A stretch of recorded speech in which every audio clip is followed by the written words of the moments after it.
Top quality और consistent performance के लिए सिर्फ सिल्वर पंप्स एंड मोटर्स, नाम याद रखना। જૂનાગઢ શહેરના અનેક વિસ્તારોમાં ધોધમાર વરસાદ વરસ્યો. વરસાદના પગલે એપાર્ટમેન્ટના પાર્કિંગમાં પણ પાણી ભરાયા છે. રસ્તા પર નદી વહેતી હોય એવા દ્રશ્યો તમે જોઈ શકો છો. ગિરનાર પર્વત પર ભારે વરસાદને કારણે સોનરખ અને કાળવા નદીમાં પૂર આવ્યું છે. મોતીબાગ પાસે કાળવા નદીનું પાણી રોડ સુધી પહોંચી ગયું. છેલ્લા 2 કલાકમાં વિસાવદરમાં 4 ઇંચ વરસાદ વરસ્યો.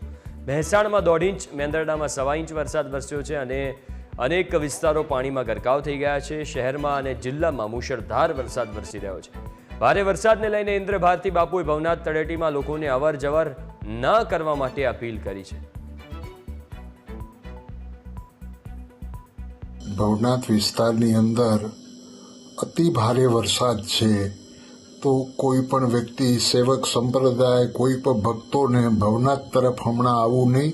એનું કારણ છે કે પાણી 2 મથોડા 3 મથોડા પાણી રોડ ઉપર જાય છે. કાઢવામાં આપણે દામોદર કુંડેની એ બાજુ અતિ ભયંકર પરિસ્થિતિ છે અને આજે પોલીસ તંત્ર ભીંજાઈ અને રોડ ઉપર ઊભા રહી અને જે કાર્ય કરી રહી છે, તો પ્રભુ એને તમે સહકાર આપજો અને મહેરબાની કરીને હમણાં જ્યાં સુધી આ વરસાદ ચાલુ છે સતત, કેમ કે હાથીઓ નક્ષત્ર છે એ ક્યારે વરસે એનું કંઈ ભરોસો ન હોય પ્રભુ. અને હાથીઓ વરસે એટલે પ્રભુ 5 મિનિટની અંદર 10 ઇંચ પણ પડી શકે છે. એટલે છાંટા ચાલુ થાય તો ભવનાથ સાઈડમાં કે કોઈ નીચાણવાળા વિસ્તારની અંદર કોઈ વ્યક્તિઓને જવું નહીં. તો આપણી સાથે જૂનાગઢથી સંવાદદાતા સાગર જોડાઈ ગયા છે. સાગર, અત્યારે જૂનાગઢમાં કેવી સ્થિતિ છે? કારણ કે દ્રશ્યો ખૂબ ભયાનક જોવા મળી રહ્યા છે. અનેક વિસ્તારોમાં જળબંબાકાર જોવા મળી રહ્યો છે. જો વાત કરવામાં આવે તો હાલ તો છેલ્લા 1 કલાકથી વરસાદે વિરામ લીધો છે, એટલે થોડી રાહત થઈ છે. પરંતુ જે સાંજના 4 વાગ્યાથી રાતના 8 વાગ્યા સુધીમાં જે 4 કલાક દરમિયાન જે મુશળધાર વરસાદ વરસ્યો, ખાસ કરીને જે ગિરનાર પર્વત ઉપર છે તે 6 ઇંચ જેટલો વરસાદ વરસ્યો. જુનાગઢ શહેર અને જુનાગઢ તાલુકામાં 3 ઇંચ જેટલો વરસાદ વરસ્યો. વિસાવદર તાલુકામાં 4 ઇંચ જેટલો વરસાદ વરસ્યો. આ જે મુશળધાર વરસાદ હતો તેને કારણે સોનરખ નદીમાં અને કાળવા નદીમાં પૂર આવ્યા અને તેને કારણે જે આસપાસની જે સોસાયટી વિસ્તાર છે તેમાં પાણીઓ ભરાયા. અનેક જે એપાર્ટમેન્ટોના પાર્કિંગમાં પણ પાણી ભરાયા. જુનાગઢ શહેરની જો વાત કરીએ તો જુનાગઢ શહેરમાં રસ્તા ઉપર જાણે નદીઓ વહેતી હોય તેવા દ્રશ્યો જોવા મળ્યા હતા. જે વાત કરવા જઈએ તો જિલ્લાની જો વાત કરીએ તો વિસાવદર તાલુકામાં જે ડેમ હતો ઝાંઝેશ્રી ડેમ એ પણ ઓવરફ્લો થયો છે.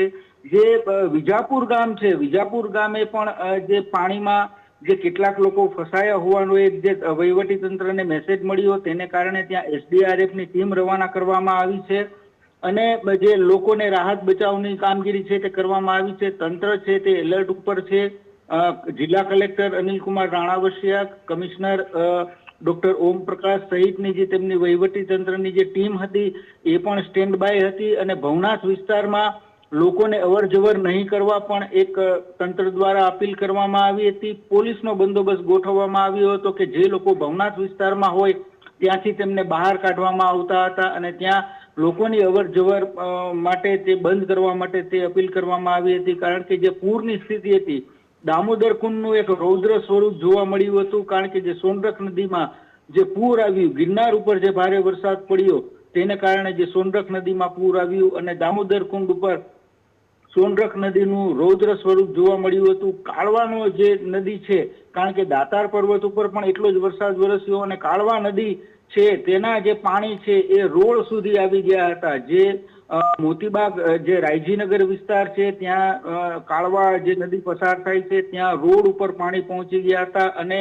લોકોના જે ઘરોમાં છે તે જે નીચાણવાળા વિસ્તારો છે કે કાળવા અને જે નરસિંહ મહેતા સરોવર આસપાસના જે જલારામ સોસાયટી સહિતનો વિસ્તાર છે કે જ્યાંથી કાળવા નદી પસાર થાય છે, આ જે આસપાસનો જે સોસાયટી વિસ્તાર છે ત્યાં પણ પાણી ભરાવાની સમસ્યા છે તે જોવા મળી હતી.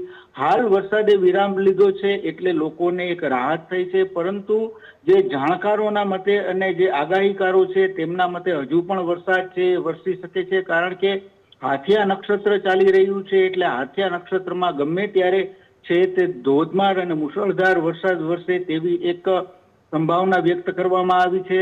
ગિરનાર મંડળના જે સાધુ સંતો છે એમના દ્વારા પણ હાલ ભવનાથમાં કોઈને અવરજવર નહીં કરવા અપીલ કરવામાં આવી છે, કારણ કે ગમે ત્યારે વરસાદ વરસે અને આબ ફાટે ત્યારે પૂર જેવી સ્થિતિ સર્જાતી હોય છે. તેને કારણે લોકોને બિનજરૂરી રીતે ઘરની બહાર નહીં નીકળવા વહીવટી તંત્ર દ્વારા પણ અપીલ કરવામાં આવી છે. જી હિન્દ. બિલકુલ આભાર સાગર વિગતો આપવા માટે. તો જૂનાગઢમાં અત્યારે જળબંબાકારની સ્થિતિ છે. જો કે રાહતની વાત એ છે કે છેલ્લા 1 કલાકથી વરસાદે વિરામ લીધો છે.